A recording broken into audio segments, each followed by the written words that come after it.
your boy King Jacquel Martin, back with another episode of Whispering to Your Soul. I got something special for y'all, man, because I get to share my heart with y'all. This young lady is inspiring. She is a mentor. She has been miss everything to me. You know how sometimes you just meet somebody in life and things just click? You know how sometimes you could just watch somebody and inspire to be that person? Well, Jameela is that person for me. She is a boss. She is a CEO. She is an amazing mother. She is an amazing person. She is an amazing businesswoman. And she is someone that I inspire to follow down that yellow brick road to get to my goals in life. And I just want to really put that out there because sometimes we wait till someone's in their casket to give them their flowers. Well, in this time capsule of love, I want to love on my sister Jameela and tell her, thank you for help naming my son. Thank you for all the things that you and Miss Yancey have done for me. Thank you for speaking into my life when I was in my dark places. Just thank you for being you. I want to welcome to Whispering to the Soul, Whispering to Your Soul, my sister Jameela. What up, boo thing? Oh, we got you in the building. We got you in the building. Yes, Talk to the people nice. Yes, hello everyone. Yeah. So glad to be on this platform with Nice. you, my brother, who I've known for years. Yes. And he's watched all the ups and the downs. We've seen each other through a lot of things, and Yeah. just to see you in this space is just humbling, Yeah. and it makes me happy Yeah. that you are in a happy space. I remember I when am. you were going down this journey, all the things you've gone through, Whoo! and just to see you fight through and just make things happen, lets me know that I'm grateful to be. Yeah, in I'm your life. still fighting because you helped me get off the ropes. Because I'm not gonna lie, you, Byron, and Miss Yancey, Erica, when I was up against the ropes and life was punching me in my face, when I was going through the struggles of the custody of my son, when I was going through the struggles of just where I want to go in life when it comes to speaking and my business and everything else, you guys didn't just give me a fish. You guys taught me how to fish, and you taught me in your actions, not by here, take this, let me show you how it's done. And now I can follow that blueprint and implement that in my own life. So I just want to thank you guys for being the footprints in the sand with me by not what you say, but by how you carry yourself in your actions. You know what I mean? And that means keep myself together. That means everything to me because thank God I don't look like what I've been through. You know what I mean? And thank you for always being in my corner and telling me, hey, no, you need to get yourself together. Get your own accountability. Look at you. You know what I mean? Because a lot of times we get yes men in our life. Mm-hmm. And that's not you. That's not Byron. That's not Erica. You guys are real accountability partners. And thank you for holding me accountable so that way I could be a better person. Correction without love is abuse. Yes. And we all need to be corrected sometimes, but it's how you do it and what your intentions are behind it. Yes. Right? So it's one thing, I think most people correct people with the intent to be right. And I know that correction should be with the intent to make sure you get it right. Yes. And y'all know how we do on Whispers here, so that's a bar. That's a bar. Correction without love is abuse. That's how you check yourself before speaking and interacting with someone. And as a mother, I had to learn that with my son, right? It's easy to just say, no, do it this way and don't worry about why. No, you need to understand the why from your perspective so that you can take your path to get it right in your way. Yeah. And how to apply it because you took the time to figure out how to do it. Because if I just do everything for you, when I'm nowhere around, you didn't learn the lesson. You didn't learn the lesson. But if I teach you out of love, then it's more inspiring to want to learn the lesson instead of just being frustrated about the lesson. I think people are just afraid of mistakes and failure when the lesson is in the failure. Fail fast. You should try to fail as much as you can because it'll teach you what not to do. Right. If you skip the work and just get right to the prize, you won't know how to keep the prize. That's a bar. That's a bar. If you just skip the work, you cannot keep the prize. You might have it for a second, but you won't know how to maintain it. That's why it's one thing to get in the room, it's another thing to be able to stay in the room. It's one thing to book a job, but can you continuously book jobs? Man, you better cook for the people. Anybody can get in the room. Come on now, you better cook. Anybody can get in the room. Well, speaking of rooms, because I listen really well, let's talk about some of the rooms that you got into, Miss One of One. What do you mean? Mm-hmm. So, Koshiba Cigars. Koshiba Cigars. Shout out to Koshiba Cigars. That's my baby. I launched in 2022. I'm the first black female in the country to be licensed in the state of California with a tobacco license for her own cigar brand. And I didn't even know that. They had to come to me and tell me that. But I always had a passion for cigars. You know, Steve Harvey gave me my first cigar. Wow. That's crazy. Big shout out to Uncle Steve, you know what I mean? But we gonna rewind that back because we just not gonna skim over that. You feel me? We not gonna skim over that. Exclusive. She is one of one as a black woman in the cigar business. Shout out to Koshiba. Shout out to her brand. Shout out to her cigar. Shout out to being a black woman and a black entrepreneur who has done something in the state of California that's never been done before. That's amazing.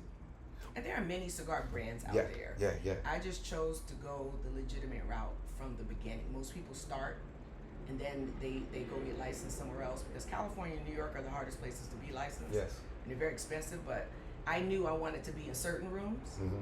So I took the tough road from the beginning. So to be licensed, I licensed up quickly.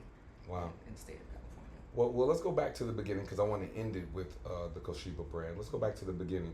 How did you even fall in love with business? What made you want to be a corporate woman? You know what I mean? What was that journey like? And, you know, sometimes when we have a dream, everyone doesn't believe in it. So what was the ups and downs of you finally finding your purpose?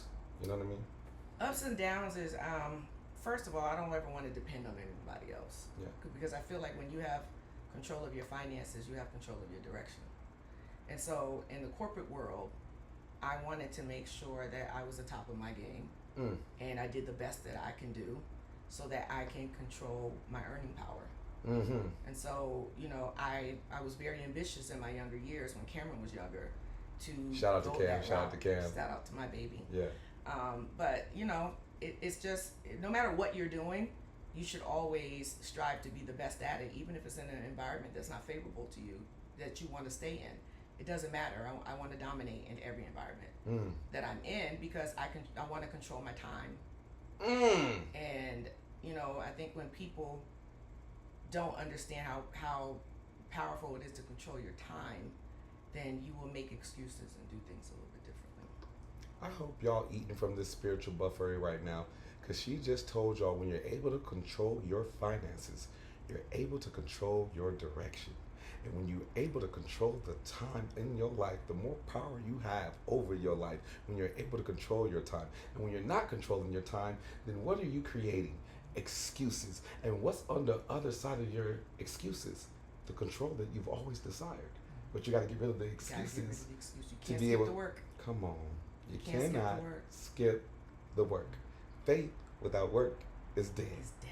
So how many of us are dead in our talents, in our spirit, in the places that we want to go, and we beg for it to happen, but we haven't meet the requirements of what it takes for it to happen? Yeah. I think everybody wants to go to heaven, but nobody wants to die.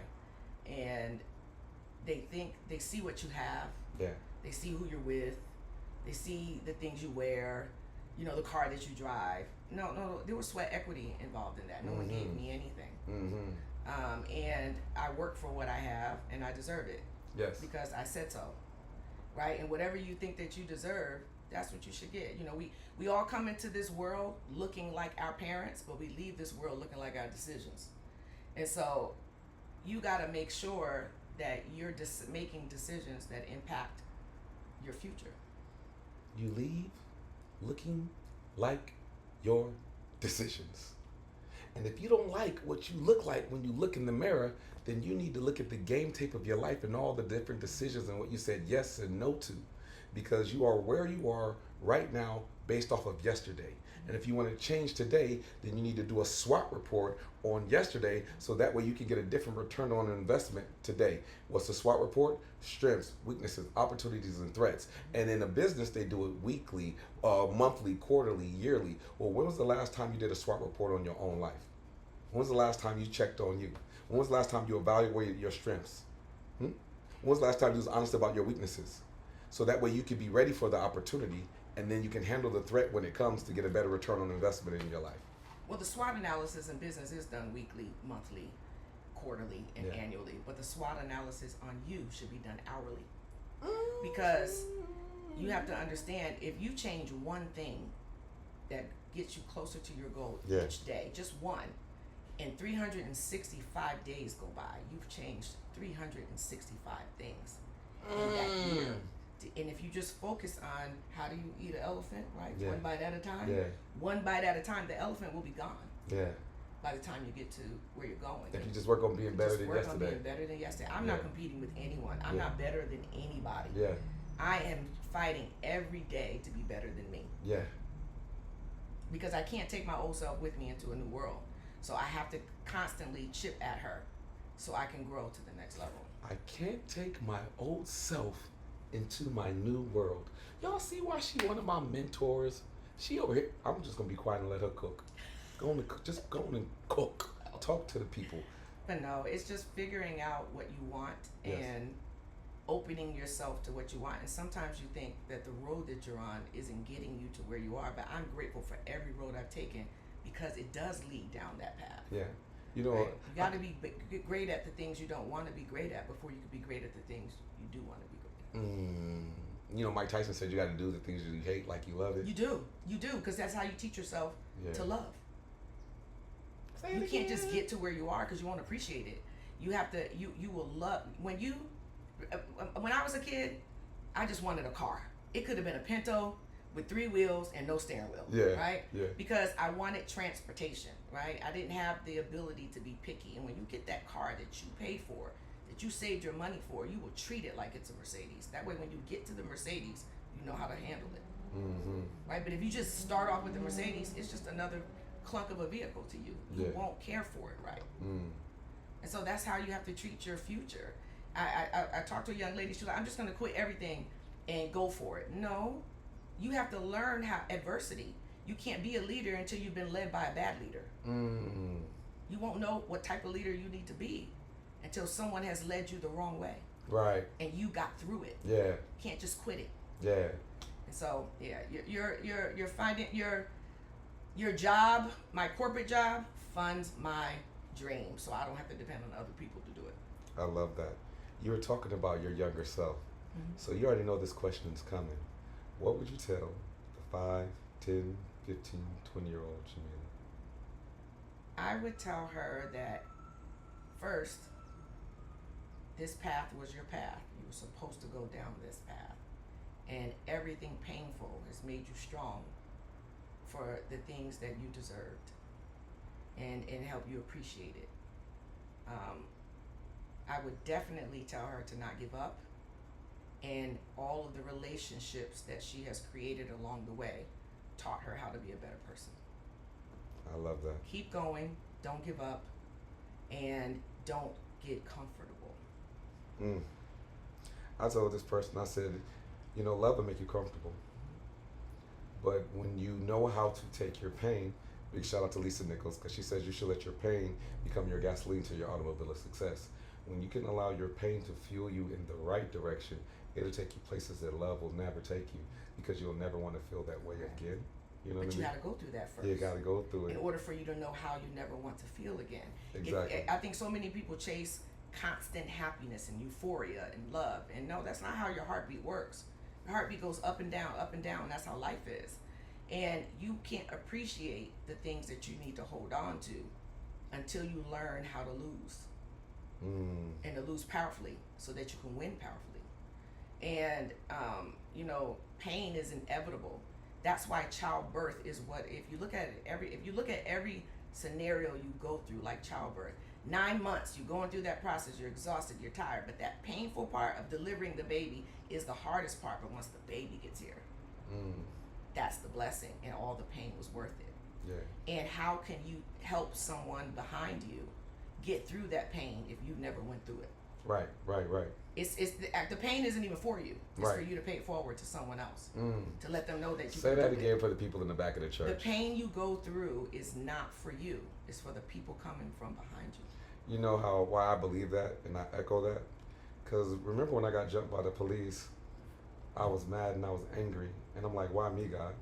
You know, I love you. I do right. I'm a good person. Why you put me through that? But now when I look at my boys or whatever else, I'm so happy that it was me so they don't have to experience that. I'm so happy that it was me so that my sister or my brother, you know what I mean, don't have to go through what I went through. I'm glad that I was able to bear it, smile, and get to the other side of that pain. You know what I mean? And so the fact that you say that, I call it a horrible blessing now. You know what I mean? Because without that, I wouldn't not be here. I would still be in the army. I would still be dodging bullets. So many other things could have happened in my life, and I think sometimes we confuse our failure with it being a bad thing when the failure is actually shaping you for the levels that you say that you want to be at. If you are willing to get to the other side of the rainbow. You know what I mean? Because you can't have a rainbow without rain, but you gotta appreciate and endure the rain. Because no storm lasts forever. The question is, can you endure it so that way you can see your rainbows in your Absolutely. life? You know? Yeah. You know, the pain is God creating a different path. Like in my head, I thought in the beginning I got married first when I had my son. Right? I planned for him.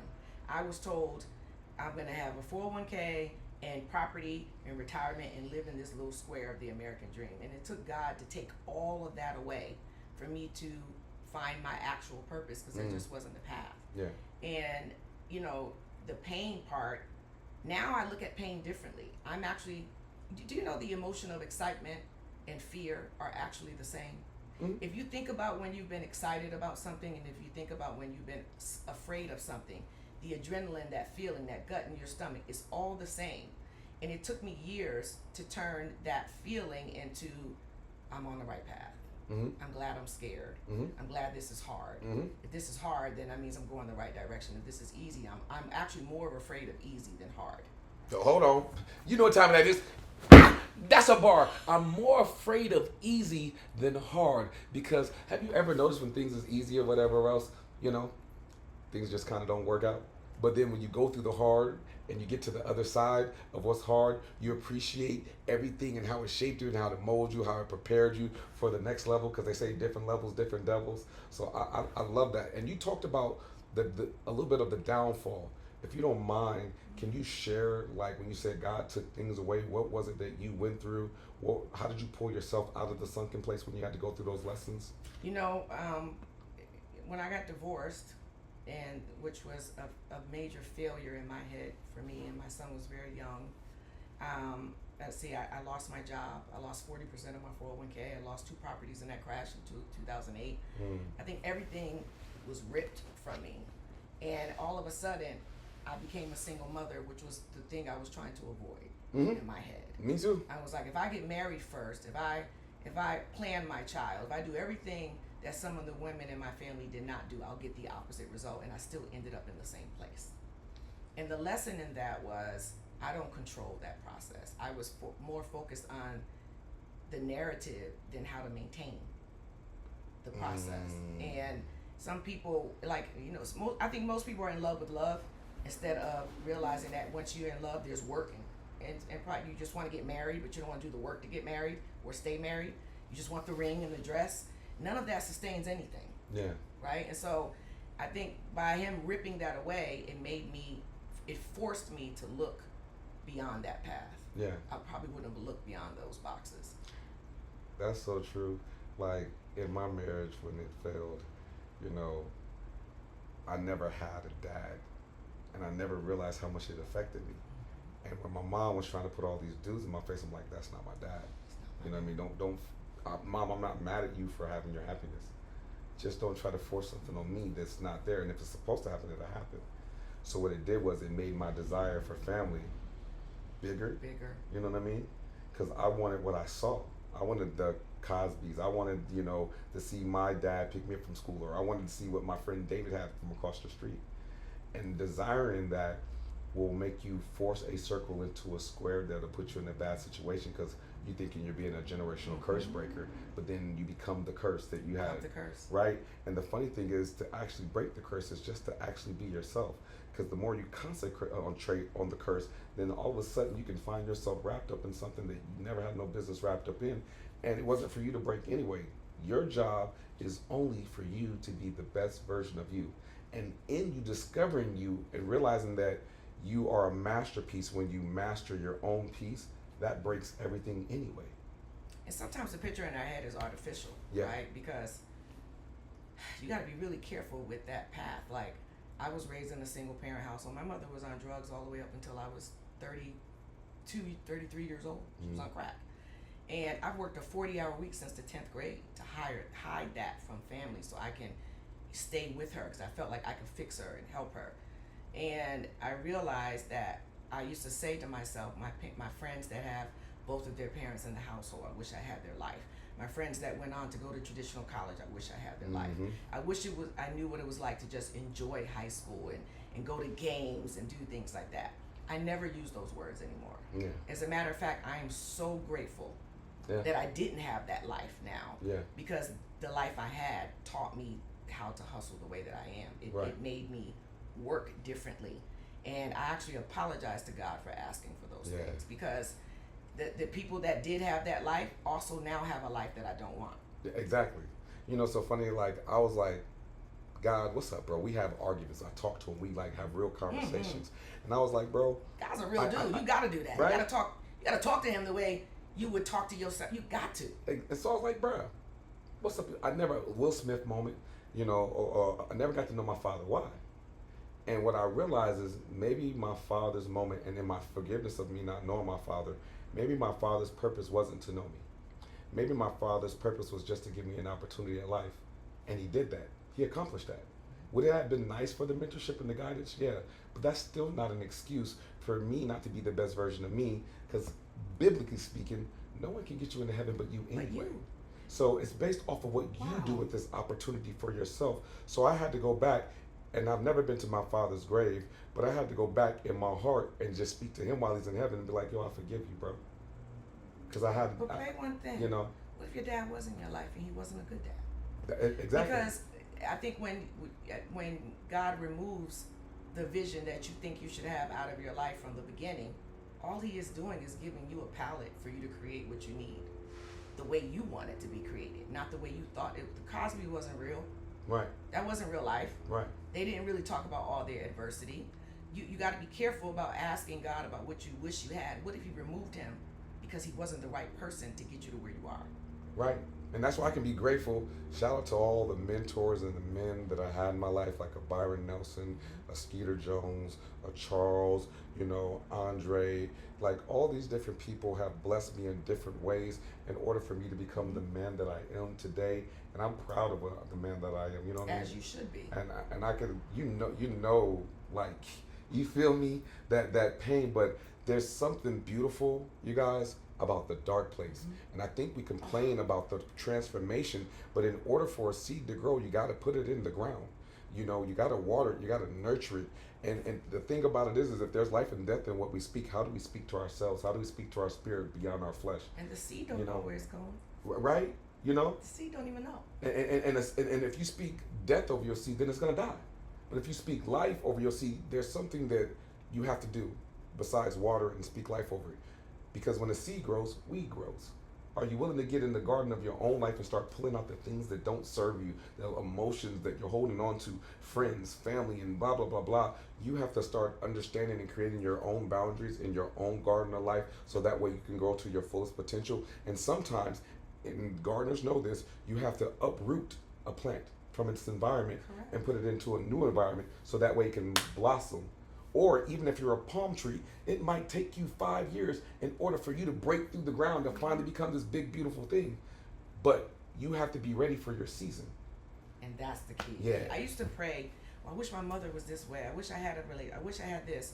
And then one day I realized my mother was the oldest of 7 children. I had 4 mothers. Yeah. All of my aunts were my mothers. Yeah. My grandmother, really 6. 2 grandmothers, you know, and 4 aunts. And I thought about how blessed I was, because you just had 1. I had 4. Yeah. And 3 fathers, because those are my uncles. Right. And so God said, one isn't working. Let me give you 7. Mm-hmm. And it's interesting because who steps up in your life? Like my mom's mom, shout out to Alita, who's no longer here. My mom's mom died when she was 11 or 12, right? So my grandmother my aunt wound up getting promoted to grandma. You know, my Aunt Louise. So big shout out to my Aunt Louise. Big shout out to my Uncle Carl. Big shout out to my Aunt Cynthia, who's no longer here. May they all rest in power and love, you know, because we always want to show respect. You mind if I light up while you No, you're good. To anyone who passed. And it's funny how you talked about how you had all these other people step up in that place to fulfill the role the way they needed to fill it, so that way they can inspire you, where they were good, bad, or indifferent. You still had an opportunity to learn that. Now, and this is something cool. I remember being angry. I want y'all to see how you light a cigar. Ah. Yeah. I need to see There's it. definitely an art to it. Yeah. Y'all get to watch a professional do that. Quick lesson: don't put the cigar in the flame. Right. You get all the butane. Let it toast a little bit. Little toast. Turn it so you can get the full body and taste of it. Yeah. Now, please tell them about the cigar. This is actually the cigar I blended specifically for myself, the Dahomey Benin. Talk about it. So I have 4 different blends. Yes. Right, and my brand is called Kosheba, after Queen Sheba, who's only mentioned in the Bible twice. In 2 Chronicles 9:13, she went to the Pharaoh and she offered him gold and spices for his wisdom. She was very beautiful, and she didn't offer her body. Right, and so my label is wrapped in gold. The cigar, everything about the cigar comes from the ground, so that's the spices. Yes. But the verse 9:13 is my birthday. Oh, wow. And so I tied all of that into my brand and wanting to make sure that every part of me was woven into the process. I love that. And so I think wisdom is way more valuable than money. 100%. Information and time is way more valuable than money. And so, because I think that they go hand in hand. One will bring the other. And so if you focus on the right things, I felt like she was her past and her story. Yeah. She focused on the right things for a minute, and her story is just extraordinary. So the Dahomey Benin, all of my cigars are named after powerful women. Okay, love that. So shout out to the women. Shout out to the women. Yes, shout out to the ladies. If you remember the movie, the Warrior King, what was it, Warrior King? With Viola Davis? Yes, what was it called? Woman King. Woman King. Yes. Well, the story of Wonder Woman is based on Woman King, by the way. The Amazon tribe was a real tribe, but they didn't look like Wonder Woman, Linda Carter. Yes. They were tall, black, dark women. Yeah. And this particular king had an entire tribe. His entire army was 100% female. That's a true story. Right. But at that time, women were just about servitude and producing babies. But these women were revered like men. They were respected by men because of their warrior stature and their ability to be strategic. But there was one rule: they weren't allowed to have children and they weren't allowed to marry. Right. So they typically would pull women from orphanages as a baby and raise them up as warriors. And at that time, during that time that king reigned, that country was called Dahomey. Okay. Today it's called Benin. Wow. So I named this cigar Dahomey Benin because it's my largest cigar. It's the darkest one. It's the most full body. Yeah. And to me, it represents that time. Wow, that's beautiful. So for those who are educated on cigars, can you talk about the breakdown? You said it's a larger body and everything else. Yes, and actually I'm going to switch this one out because I don't like how it's working. But okay. The larger body of that means that it's just longer, more robust. It's a full body. Yeah. Full body means that it's super strong. It's okay. not for the beginner. Okay. I actually had 3 strands of Ligero stretched in it to give it that bite, but not to still maintain the smoothness of it. Mm-hmm. If you're going to smoke the Dahomey for the first time and you're not a smoker, you need to have food on your stomach. Okay. And drink water because it's very strong. Okay. And it fits my palate. Okay. And I originally was just only gonna blend that particular cigar. Yes. But then I stretched out and said, okay, well, what about the people who were beginning like I was when Steve gave me my first cigar? Come on now. And what about the person that has that middle palate? So it ended up being 4 cigars, from mild to full body. Okay. Wow. So how did you even fall in love with cigars? Was it just because of Steve Harvey when he gave you one? He started me down that path. So my aunt Lily, Auntie Lily. Shout out to Aunt She Lily. was the hairstylist for the Steve Harvey sitcom show back, in the early 2000s. And when I moved here in 1998, I would go to the set and visit with her every day because I didn't really have a lot to do. I was 21 years old, and at that time I thought I wanted to be a hairstylist of the celebrities. So she helped me, infiltrate into that process and see what it was like to work on a set. And one day, Steve had a security guy named Oliver.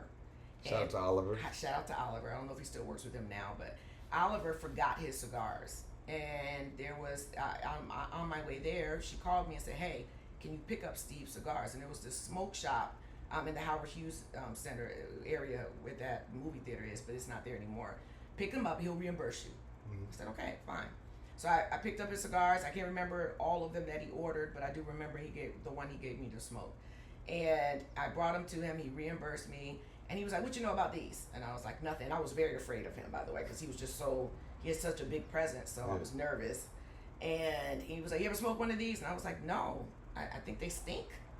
He was like, "You didn't have the right one." So he gave me an Ashton cigar. Wow. He's like, "Do you know what to do with that?" I said, "No." So he taught me how to cut it, and he taught me how to smoke it. And I sat there with him and had a cigar. Oh, that's And cool. ever since then, I've been smoking cigars. So it started out me when I would go to Vegas and I would play slot machines or gamble, I would smoke a cigar. Then it turned into every day after work. Wow. And it turned into a cigar at lunch.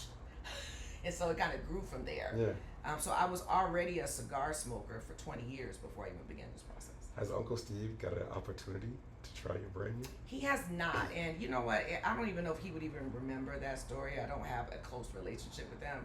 Yeah. But one day I hope that he does. I hope I'm able to get that to him. Look, exclusive. We gonna manifest that right here on Whisper Into Your Soul. That one day Steve Harvey will have an opportunity to smoke one of your cigars. I would love that. I would send him a whole box because honestly, it's because of him Koshiba is born. Big shout out to Uncle Steve. That, you know, he started Koshiba without even knowing that he inspired that. You know.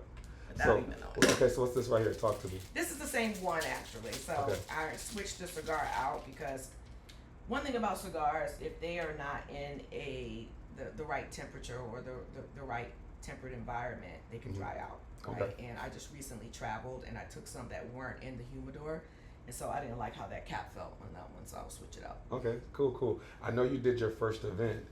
Can you tell us about the first event and your grand opening of Koshiba? Well, the first event I did was at a cigar lounge called Drove Stogie. Shout out to Drove Stogie. Shout out to Drove Stogie. Girl a stand. Yeah. In a place, and I'm a member there. I love the environment. I love the owner, Ryan Taylor. And shout out to Ryan Taylor. My cigar wasn't even born when I became a member. I just started talking about it, and I had conversations with a lot of people, and they were just so supportive. They were like, when you get it up and running, we'll make sure your cigar is here. And at that time when I launched, I had multiple lounges, wanting me to do a launch there, but I refused to do it anywhere else but there first. Right. Because they gave me the opportunity. I was the first Black female to have a cigar in their humidor. What does that mean to you to be the first Black woman in LA to have her own cigar lounge? It's not something that, first of all, I appreciate that, and I'm grateful to pave that way and to have that path, but it was never my priority. Right? And so I take that with a grain of salt, and I'm very humbled by it because I wasn't fighting for that. I was fighting for what I wanted in my position in the cigar world. And to find that out, for them to have to come and tell me that was a shocker for me. Yeah. Because it wasn't something that I was fighting for or looking for. So how does it feel? Sometimes it's scary. And then there are times where I'm like, I wasn't looking for that. I went for the position I wanted, and whatever comes along that path, then I accept that. Being along that path and being the first Black woman, there's a responsibility that comes with that. But I know everything ain't bubbles and sunshine. No. So how do you handle the pressure of even being a woman in that world and being a Black woman in that world? Because those are two different things as well. So if you focus on those two things, they will consume you. I don't. I'm a problem solver. If there's a problem, it comes to place, I solve it. Whether it has to do with me and Black or a woman or just a business person, it doesn't matter what the reason is, the problem has to be solved. And I think when people harp on the why behind why you have a problem, you are taking away from fixing the problem. I really don't care that if you have a problem with being a woman or Black. That's your problem. Yeah. That's between you and God. My problem is to fix the problem that's in my way from getting me to where I'm going. And if that's you could be fixed too. Right? Because it's one thing to not be supportive of me. It's another thing to get in my way. Yeah.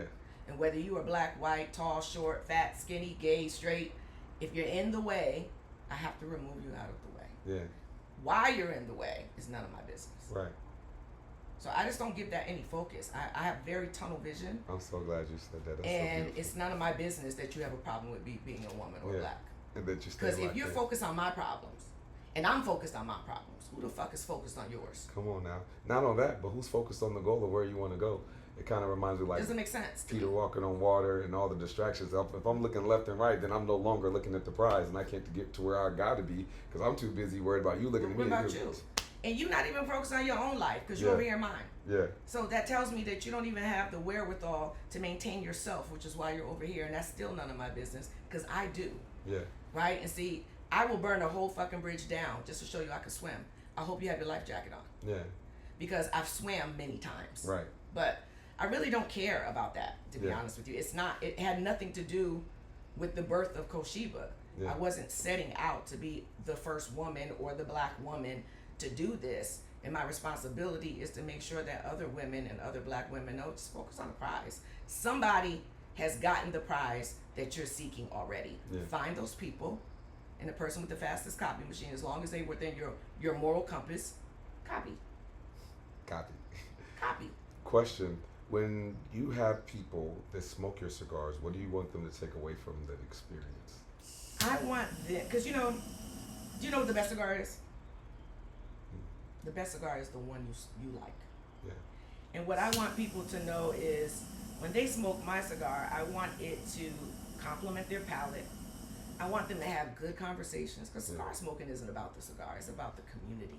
It's about the people that you're around and how you can connect with people. Let me tell you something. From jail to Yale is in a lounge. And it's the one place where our differences don't matter because we have this in common. So I want you to enjoy the taste. I want you to enjoy the passion that I put behind it. Yeah. And I want you to know that I appreciate you for supporting my cigar. I love that. I want you to Well feel said. my appreciation for that. That's beautiful. So yeah, the cigar experience, it's not about smoking and looking cool and doing that. It's about relaxing and the cigar listens and you can't force it. It's like baking a cake. You can't bake a cake faster than you can bake it. You can't smoke a cigar faster. Yeah. And you got to take it in and enjoy it. I love that. What do you want your legacy to be? I want my legacy to be do everything that you want to do. Everything is accomplishable if you just focus on that and take it one step at a time. I want people to know that there is nothing unattainable in this world. Whether it's being a good parent, a good friend. You know, it's funny. I had a conversation with a female. She was like, "I don't really mess with females. I don't have a lot of friends." And my aunt Lily told me this a long time ago. I remember we went to the screening of Best Man. I was young, and we went to the screening. It was my first little Hollywood experience, and I was like, "Man, I want friends like that."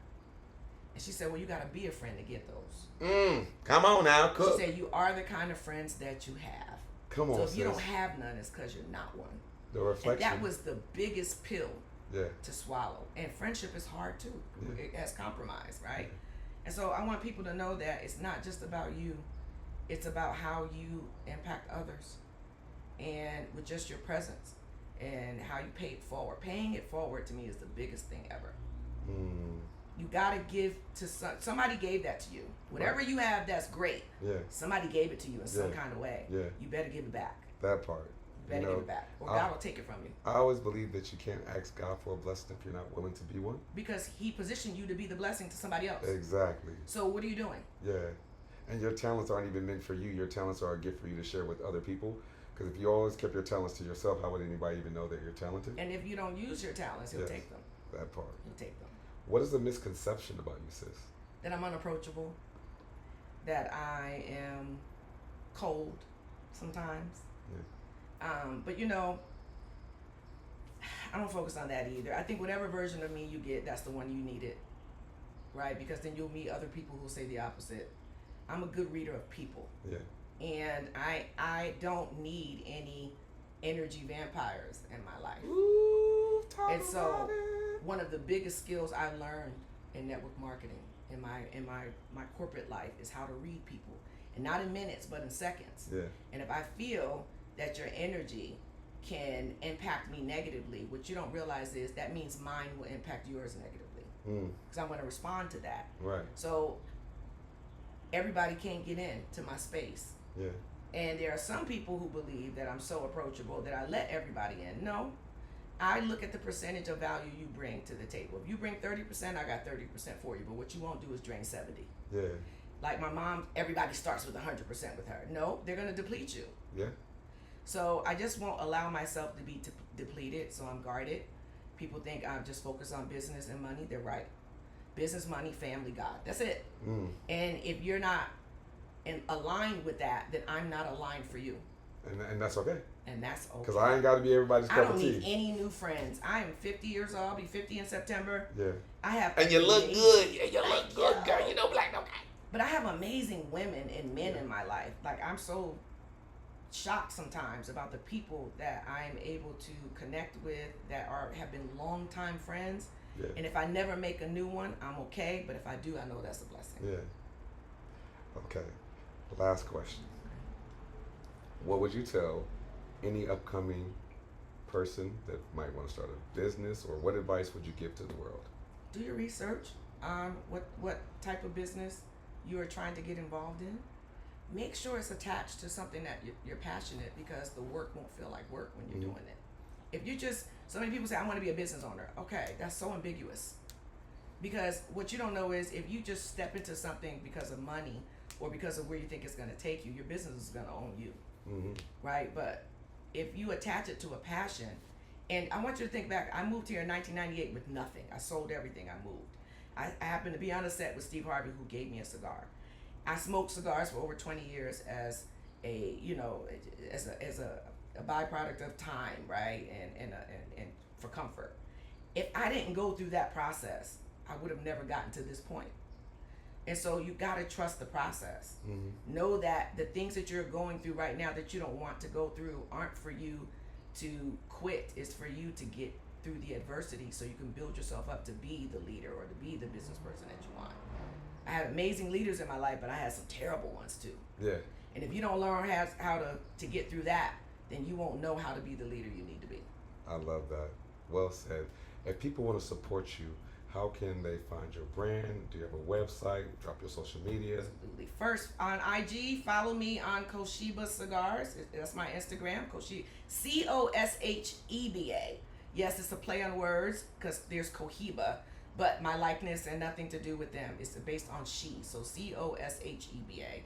Cigars. A lot of my promos, I shout out to State Social. I now have a residency there once a month. Yeah. First Wednesdays of every month, we do Cosheba Nights. Yes. And it's live music and burlesque dancers and a DJ, and you can smoke and you can drink, and there's hookah, and it's a 40 and over crowd, and we just want to chill out and vibe out and have a good time. So I'm grateful for that. But my website is koshebacigars.com.